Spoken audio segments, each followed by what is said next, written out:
Hello friends, good morning.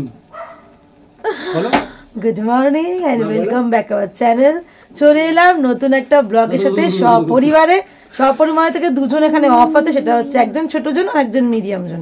কারণ বড় সবচেয়ে মা উনি, তারপর সে মানে দাদা ভাই মিস আছে আর ঋষার মিস আছে। তো চলো ওই দুজনকে বাদ দিয়ে আমরা তিনজন মিলে আজকের ব্লগটা শুরু করছি। আর সকাল সকাল তিনজন মিলেই রান্নাঘরের মধ্যে ঢুকে যাচ্ছি। আজকে ঠান্ডাটা প্রচন্ড মাত্রায়, বেশ মনে হচ্ছে না আবার ঠান্ডা পড়েছে। এটা না পড়লে ঠিক মনেই হচ্ছিল না, তাই না? ঠান্ডায় জমে যাবে। কি করছো?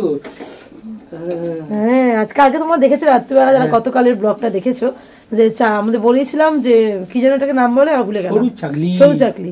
তো সরু চাকলির জন্য ওই ডাল চাল বাটা হচ্ছে, তো সেটাই করা হয়েছে। তারপর তোমাদেরকে আমি মনে ব্যাকেই দেখাচ্ছি। আর আজকে হলো অ্যাকচুয়ালি চাউরি, যেটাকে মানে তাই তো চাউরি আজকে, আগামীকাল হচ্ছে বাউরি, আর নেক্সট দিন হচ্ছে সংক্রান্তি। আজকে হলো শনিবার, তো এই শনিবার থেকে আমাদের শুরু হলো। সত্যি বলতে সেইভাবে লেভেলের পিঠে হয়তো আমাদের হবে না, কারণ হচ্ছে কেউ খায় না। কারণ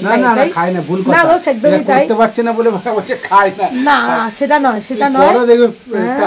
না, যেহেতু মিষ্টিটা কম খাওয়া হয় তো এখন, তো যেটুকু দরকার ঠিক সেটুকু খাওয়া হবে এবং সেটুকুই তোমাদের সঙ্গে শেয়ার করা হবে। ভুল কথা, বছরে একবার খাবে আর মিষ্টি খাওয়ার কম কি গো?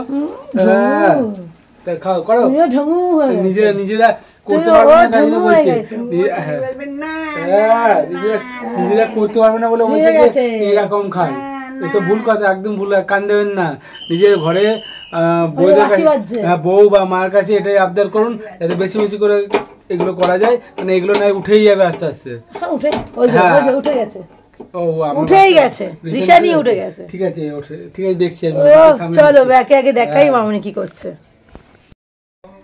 এই যে দেখো, এখানে ব্যাটারটা যে কালকে করা হয়েছিল সেটা আমার শুধু নুন দিয়ে জাস্ট রেডি করা হয়েছে। আর এই যে ক্লোজে দেখাই, এই যে এইভাবে জাস্ট ভাজা হচ্ছে। তো চলো একটা ডিরেক্ট দেখানো হয়। এই যে ব্রাশটা দিয়ে তেলটা দেওয়া হয়ে গেছে। ব্রাশটা কোথায় রাখা ছিল গো?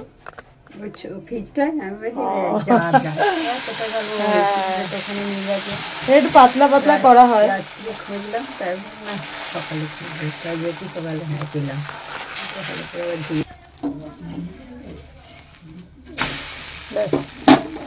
এই মোটামুটি এরকমই হয়। তারপর এটাকে যে যা দিয়ে খাবে আর কি। আর আমার বরের এই যে পিঠে ওঠানো শুরু করতে করতে দাঁড়াও, এই দেখো কি সব করছি আমি। এই যে আসল জন আমাদের উঠে গেছেন। রিশান, গুড মর্নিং বলো বাবু। বলে দাও গুড মর্নিং। ও শোনো বাবা। ও বাবাকে দেখতেই ব্যস্ত, দেখো বাবা। কি রে বাবা, কতক্ষণ দেখিস নি? গুড মর্নিং বলে। আমি বসে পড়েছি সরু চাগলি নিয়ে আর বিউলির ডাল মিক্সিং। তো এটা নিয়ে বসে পড়েছি, এবার খাবো। তার সাথে আছে খেজুরের গুড়, সেটাও দেওয়া হবে।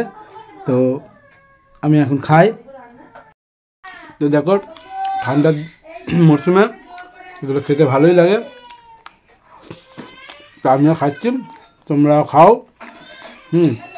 আজকালকার বেশিরভাগ বাড়িতে এগুলো উঠেই গেছে, কেন এটার ওপর মানে অসম্ভব পরিশ্রম লাগে। তা অর্ধেক বাড়ি দেখো করেই না, হয়তো তারা জানেই না। শহর অঞ্চলে অনেকেই জানে না।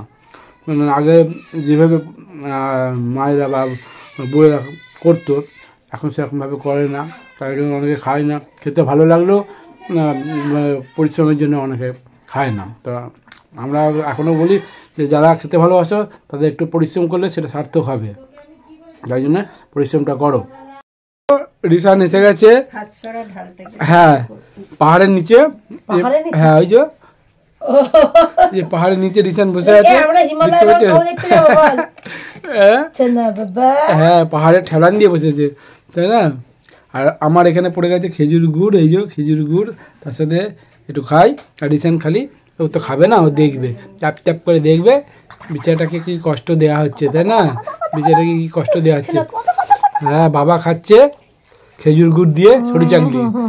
ও আর রিশান দেখো জিপটা লক লক করছে, কিন্তু বেচারা খেতে পারছে না। না, এই দেখো, এই দেখো, এই বাবা রে বাবা, বাবা রে বাবা রে বাবা, খাই তাহলে আমি বাবা।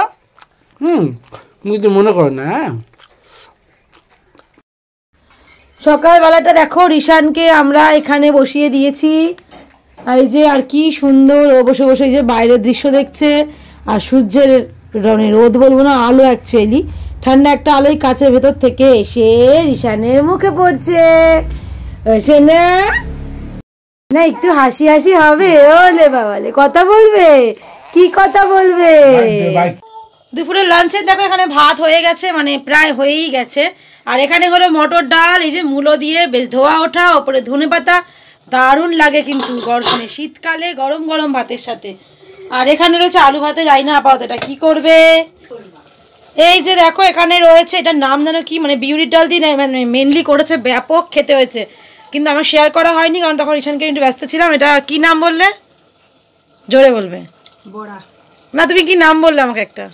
পোয়া ভাজা। পোয়া ভাজা কি দিয়ে করেছো বলো? বিউলির ডাল দিয়ে, কালো জিরে, পোস্ত, নুন, লঙ্কা, হলুদ। পোস্ত মানে গোটাটাই ছড়িয়ে দেওয়া? লঙ্কা নয়, আচ্ছা লঙ্কা ছাড়া। আচ্ছা আচ্ছা, পোস্ত গুঁড়োটাই ছড়িয়ে দেওয়া না? একটু মিষ্টি। আচ্ছা, এই দেখো পোস্তর যে গুঁড়োটা ছড়িয়ে দেওয়া, বুঝতেই পারছো দেখে, ব্যাপক খেতে, ব্যাপক। আমি তোমাদের খেয়ে আওয়াজটাও শোনাতে পারি, এত সুন্দর খেতে হয়েছে। হ্যাঁ, পোয়া ভাজা। তো চলো রেখে দিই, আর সাথে আমি একটা আবার নিয়েই নিই। নিয়ে নিলাম একটা। ঢাকাটা কোনটাতে ঢাকা ছিল গো? এটাতে ঢাকা ছিল না তো? আচ্ছা চলো খেয়ে নি দেখি। হ্যাঁ, ব্যাপক গো। এটা আখি গুড় দিয়ে? আখের গুড় দিয়ে? মিষ্টি মিষ্টি হতো। মামুনি মুখে রোদ পড়ছে, ওই যে রোদ এখান থেকে। আজকে আমাদের দেখো ব্রোকলি রান্না হবে। এখানে ব্রোকলি কাটা কমপ্লিট, এখানে আলু ভাপাতে দিয়েছে মামুনি, আর এই যে এখানে মশলা রেডি, মানে আদা, জিরে, ধনে, টমেটো, কাঁচা লঙ্কা সবটা দিয়ে পেস্ট করে রাখলাম। আজকে সেভাবে তোমাদের সঙ্গে রান্না শেয়ার করা হয়নি, তবে যাই হোক লাঞ্চে আমি বসে পড়েছি। আর এই যে উনি এখন আমার কোলে ঘুমিয়েছিলেন, মামুনি খেয়েছে, আর এখন মামুনি কোলে গিয়ে ঘুমাচ্ছে, আমি খেতে বসলাম। তো চলো, রয়েছে এই দেখো হাত লেগে যাচ্ছে, রয়েছে ভাত, তোমরা জানো, মূলো ধনেপাতা দিয়ে ডাল, আর এই যে ব্রোকলি আলুর তরকারি, এখানে রয়েছে অল্প একটু আলু ভাতে, আর রয়েছে আলু চকচক করে ভাজা, যেটা আমি ডাল দিয়ে খাবো। তো এই হচ্ছে মোটামুটি আজকের লাঞ্চ। যেহেতু শনিবার, আজকে তো আমাদের নিরামিষই, চলো খেয়ে নিয়ে এই খাবারটা।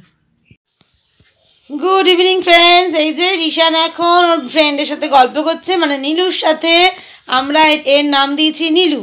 তাই রিশান এখন ওর সাথে গল্প করছে, তার মাকে আমি টুকটাক কাজ সেরে নিই, সন্ধ্যেবেলার যেটুকু কাজ থাকে আর কি, জলটা ভরা হয়ে গেছে, এবার শুধু একটু বাকি কাজ টুকটাক করে করার। ও গল্প অতক্ষণে করুক। সারাটা দুপুর ছেলেটা একটু মানে আধ ঘন্টা কি ঘুমিয়েছে না ঘুমিয়েছে এরকম ব্যাপার, তারপর থেকে এই জেগে আর কি। এগুলো পাতা কমপ্লিট হয়ে গেছে, এবার জাস্ট সেই কালকের মতনই, আজকে তাও কম কারণ আজকে সোফায় কিছু নেই, জাস্ট এখানেই আছে, এটা থেকে ক্লিন করে নিই, মানে ক্লিন তো না, ভাঁজ করে নিই। আজকে দুপুরের বদলে দেখো বিকেলে নিয়ে বসলাম ওর মেকআপ বক্স। এই যে ওনাকে একটু সাজুগুজু করিয়ে ড্রেস ট্রেস চেঞ্জ করাচ্ছি, এই যে সব রাখা, এগুলো সব বাইরে যাবে ওয়াশের জন্য কালকে। আজ দুপুরবেলা কিছুতেই ওকে টিপ টিপ কিচ্ছু পরানো যায়নি, তখন উনি ঘুম পেয়ে গেছিলেন, তারপরে মানে ঘুমিয়ে পড়েছিল, তারপর তো উঠে গিয়ে আর তো কথা নেই, আর জেগে থাকলে কোনো মতে ওকে টিপ পরানো যায় না। যাই হোক, এখন দেখি ঘুমায় যদি একটু ঘুমিয়ে নেবে। সন্ধ্যাবেলায় চলে এসে দেখো কফি গরমা গরম এবং হাতে গরম, নিজেরা না করে একদম খাটে বসে বসে কফি পেয়ে গেলাম। কার থেকে পেলাম বলো? Readymade coffee. কোথায় গেল দেখি, মশারি বাইরে থেকে বেরোচ্ছে, ওই যে পিসি ঠান্ডা থেকে বেরিয়ে পিসি এখন কফি করে নিয়ে এসছে। আর কে এসছে আমাদের বাড়িতে? রিশান কুমার। কে এসছে গো? দাদা ভাই এসছে রিশানকে দেখতে। চলো কফিটাও খাই। এই যে রিশানের দাদা ভাই আজকে অনেক দিন পর এলো, তাই রিশান কিন্তু চিনতে পারছে না। ভালো হয়েছে, দাদা ভাই আরো আসবে না, তাহলে আমি আরো চিনতে পারবো না। বলো এতদিন পর আসলে হবে? বলো তো, বলো, অভিযোগ করো একটু। আর একবার এখন এই যে টি টাইম, চা খাওয়ার পালা, দুধ চা। চলো একটু খেয়ে নি, যা শীত পড়েছে বারবার চা খেলেই ভালো লাগছে।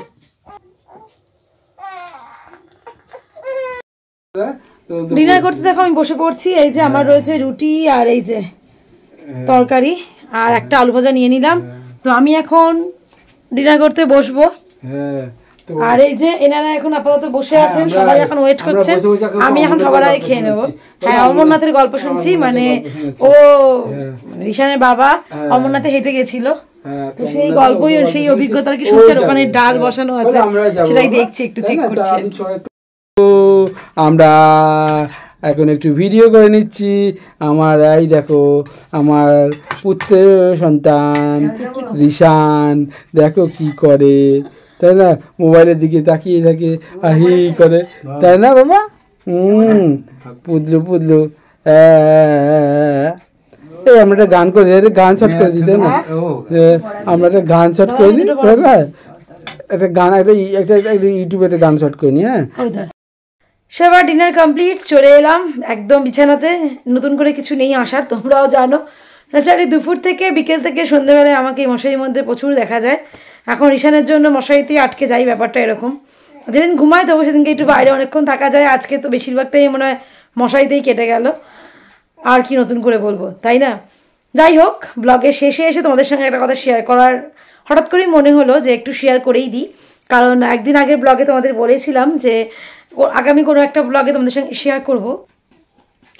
আমার ক্ষেত্রে আমার বেবি বয় যেহেতু, তো আমার সিমটম কী ছিল। কারণ যারা এই মুহূর্তে প্রেগনেন্ট তাদের মধ্যে তো এটা খুব কাজ করেই যে কি সিমটম আছে, কোনটা দেখলে আমার কি হচ্ছে। তো এগুলো মেলানোর আমরা সবসময় চেষ্টা করি, এমনকি প্রেগনেন্সি আসার আগেও, যে বিফোর মানে কি বলবো, মানে পিরিয়ড মিস হওয়ার আগেই আমরা কিন্তু বিভিন্ন আমরা দেখতে থাকি কী কী সিমটম কাজ করছে, তাই না? তো আমার ক্ষেত্রে সেটা কোনো ব্যতিক্রম নয়। আমি প্রচুর দেখেছি এবং সত্যি কথা তোমাদের সাথে যেটা শেয়ার করি, একদম মনের কথা, যখন প্রেগনেন্ট হইনি ওই সময় যখন পিরিয়ড মিস হতো, মানে মিস হতো বলতে মিস না, একদিন হয়তো দুদিন হয়তো গ্যাপ হয়েছে, তখন যা সিমটম পেতাম তখন মনে হতো কি এই মনে চলে এসছে। আর বাস্তবে যেদিন আমি প্রেগনেন্ট হলাম সেদিন কিন্তু আমি সেরকম কোনো কিছুই আমার মধ্যে সিমটম ছিল না।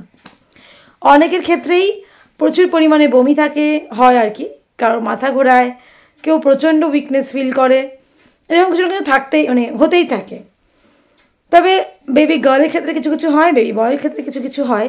বাট আমার বেবি বয়, আমার কিন্তু কোনো রকম সিমটম ছিল না। আমি একদিনের জন্য কোনো বমি করিনি, না আমার মাথা ঘুরিয়েছে, না আমি প্রচণ্ড উইকনেস ছিলাম। প্রচণ্ড ছিল না, হ্যাঁ কখনো সখনো একটা মর্নিং উইকনেস তোমার থাকবেই, ওটা ন্যাচারালি না, কারণ আমাদের মধ্যে একজন বেড়েই উঠছে, তার ফলে শরীরে একটা তো ব্যাপার থেকেই থাকে। এবং এমনকি আমার কোনো ঘুমের ঘাটতিও হয়নি, আমি খুব ভালো করে ঘুমিয়েছি ওই সময়টা। এবং এমন নয় যে সারাক্ষণ ঘুমিয়ে থাকতাম, আমি জাস্ট নর্মালি রাতের ঘুমটা আমার পুরো পারফেক্ট হতো এবং দুপুরে ঘুমাতাম, এবং সারাদিনের মধ্যে আমি আর অন্য টাইমে আমার কোনো ঘুম টুম আসতো না। তো এই মোটামুটি ছিল কিন্তু আমার পুরো প্রেগনেন্সি পিরিয়ড ধরে। তোমরা হয়তো যারা ব্লগ দেখেছো রেগুলার তারা তো দেখেইছো। এইভাবেই মোটামুটি কিন্তু আমি কাটিয়েছি, কারণ আমি অনেকটাই ঠাকুর করে মানে বলতে নেই, আমি অনেকটা ফিট ছিলাম, অনেকটাই, আমার সেইভাবে কোনো সমস্যা ছিল না। তবে হ্যাঁ ওই সেম মানে যেহেতু অনেকটা বছর পরও এসছে, তার জন্য যেটুকু মানার বাইরে বেশি যায়নি। এগুলো হচ্ছে নিজেদের থেকে, একটা ভয়ের থেকে কাজগুলো করতাম আমি, কিন্তু না হলে নিজের ভেতর থেকে অনেকটাই আমরা ফিট ছিলাম। এমনকি যেদিন আমি হসপিটালে ভর্তি হতে মানে তোমরা দেখে চেক আপে গেছিলাম, যেদিন আমাকে ভর্তি নিয়ে নিল ডেলিভারির জন্য, তো তার আগের দিনও কিন্তু আমি বাড়িতে রান্না করেছি, মানে সেরকম পরিস্থিতি আমার শরীরে ছিল। তো সেই ক্ষেত্রেই বলছি যে সবসময় যে তোমার মধ্যে সিমটম কাজ করবে তা কিন্তু নয়, আমার মধ্যে কিন্তু কোনো সিমটম সেইভাবে ছিল না। যদিও অনেকে আবার এগুলো শুনে আমাকে বলেছিল যে তোর বেবি বয় হতে চলেছে, কারণ বেশিরভাগ ক্ষেত্রেই শুনছি বেবি বয়ের ক্ষেত্রে কিন্তু মানে বমিটিংটা কম হয়, বমিটা সেভাবে হয়ই না, এবং তুমি অনেকটাই হয়তো ভালো থাকো। সেটা কিন্তু কোনো মেডিকেল হিস্ট্রিতে নেই আমার মনে হয়, এটা হচ্ছে আমাদের মানুষদেরই মন গড়া জিনিসপত্র। আমার ক্ষেত্রে যেমন মিলে গেল, এবার আমি যখন কারোর ক্ষেত্রে শুনবো না যে তার বমি হচ্ছে না, সে ভালো আছে, সব দিক থেকে ঠিক আছে, তখনই আমার মনে হবে কি না ওর মনে হয় ছেলে হবে, এটাই হলো মেইনলি ব্যাপার। আর আমার সামনে আমার ভাসুরজির বেবি হয়েছে, তোমরা দেখেছো, বেবি গার্ল হয়েছে, তো ওকে দেখেছি আবার ও একটু বমি টমি করেছে এবং চোখের তলায় প্রচণ্ড পরিমাণে ওর কালি পড়ে গেছিলো। তো তখন যখন আমাকে আর ওকে দুজনকে আমি দেখছি, তখন দেখছি না ওর বেবি গার্লের ক্ষেত্রে মানে বমি টমিগুলোর প্রচুর হয়েছে, আমার এই বয়ের ক্ষেত্রে সেরকম কিছুই হয়নি। তো সেক্ষেত্রে এই সিমটমটাকে মেলানো যেতেই পারে, তো তোমাদের মধ্যে যাদের হয়েছে তারা মিলিয়ে দেখতে পারো। তবে সত্যি বলতে এটা তো কোনো মেডিকেল হিস্ট্রি নয় বা এমন কোনো কথা নেই, অনেকেই আছে প্রচুর বমি হয় তারপরও ছেলে হচ্ছে। তো যাই হোক, এটাই শেয়ার করার ছিল, সেটাই তোমাদের সঙ্গে শেয়ার করার ছিল। যেটা আমার সাথে হয়নি সেটাকে ইনিয়ে বিনিয়ে তোমাদেরকে বলার মতন কিচ্ছু নেই, যেটা আমি ফিল করেছি সেটাই তোমাদের সঙ্গে প্রত্যেক মুহূর্তে আমি শেয়ার করে চলেছি। শুধু মানে যারা এই মুহূর্তে প্রেগনেন্ট তাদের সবাইকে শুধু বলবো অল দ্য বেস্ট। কথা পেছিয়ে যাচ্ছে কেন জানি না, ঠান্ডা লাগছে বা ঠান্ডার জন্য নয়। তো চলো আজকের জন্য ব্লগটা এখানেই শেষ করছি, আগামীকাল আসছি আবার নতুন একটা ব্লগের সাথে। ওই যে রিশান ওইখানে রয়েছে, দেখা যাচ্ছে না রিশানকে, কোথায় রিশান, ওই যে রিশান আর পেছনে রিশানের বাবা। তো চলো গুড নাইট। Good night. বলে দিয়েছো? ওটার থেকে বড় কথা হচ্ছে বয় বা গার্ল সেটা বড় কথা নয়, সুস্থ বেবি কাম্য, এটা হচ্ছে বড় কথা। চলো ব্লগটা যদি ভালো লেগে থাকে তাহলে প্লিজ লাইক শেয়ার সাবস্ক্রাইব করতে কেউ ভুলো না। এখনকার জন্য বাস টাটা। যদি এই ব্লগটা তোমাদের ভালো লেগে থাকে তাহলে প্লিজ লাইক কমেন্ট শেয়ার, আর যারা এখনো সাবস্ক্রাইব করোনি তারা প্লিজ সাবস্ক্রাইব করে দিও।